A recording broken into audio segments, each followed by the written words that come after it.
Greetings from the farm for the second winter share. We're standing outside in a pretty nice sunny day, I guess, or on a pretty nice sunny day.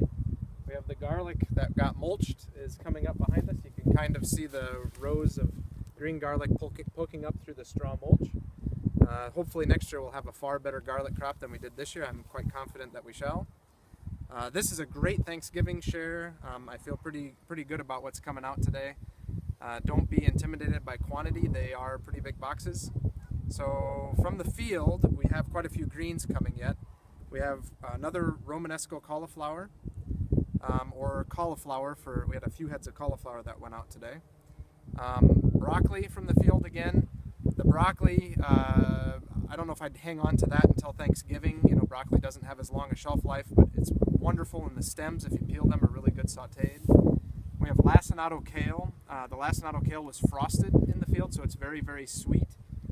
You can make a salad with it. You can cook with it anywhere you would regular kale chips, any of those things. We have 2 bags of spinach. The spinach should hold for you until Thanksgiving as long as you get it in your crisper drawer right away. And the spinach, the stems are really sweet. They've been frosted as well. You don't really need to do anything except rinse and eat. We have 2 types of rutabaga, and we gave 1 of each. So there's a yellow one and then a white one. And they look very similar. They can be used interchangeably.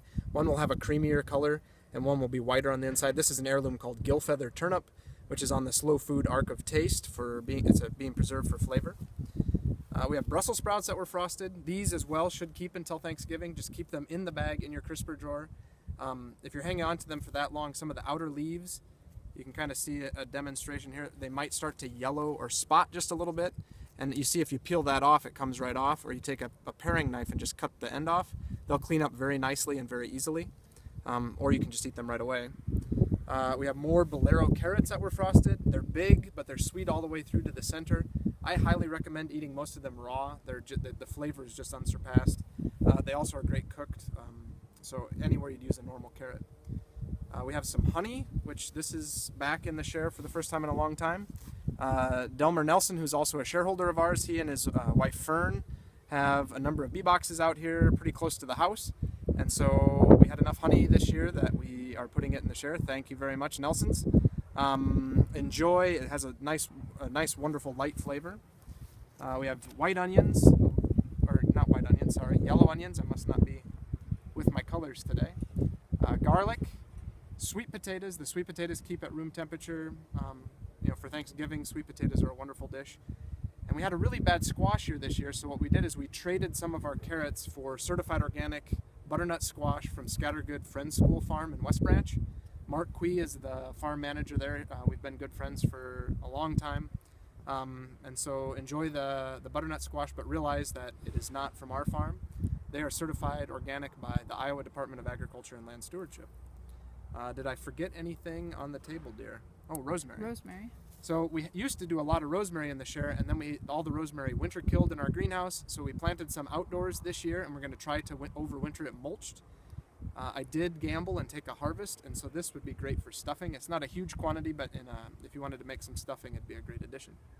And on the farm, we still have to do some cleaning up. We still have to harvest a few carrots. Still picking Brussels sprouts and parsnips, but otherwise we're getting pretty close to being ready for the freeze that looks like it's coming this weekend. If you're in the Des Moines area, come see us at market on Friday and Saturday. And hopefully you got an email from the farm about signing up for the 2017 share. And I highly encourage you to do so if you're interested. This is one of the things that I think is making a positive change in rural Iowa, is having a vibrant farm family on a very small farm, and doing so without having to rely on subsidy support. So we thank you for your support, and hopefully have a great Thanksgiving.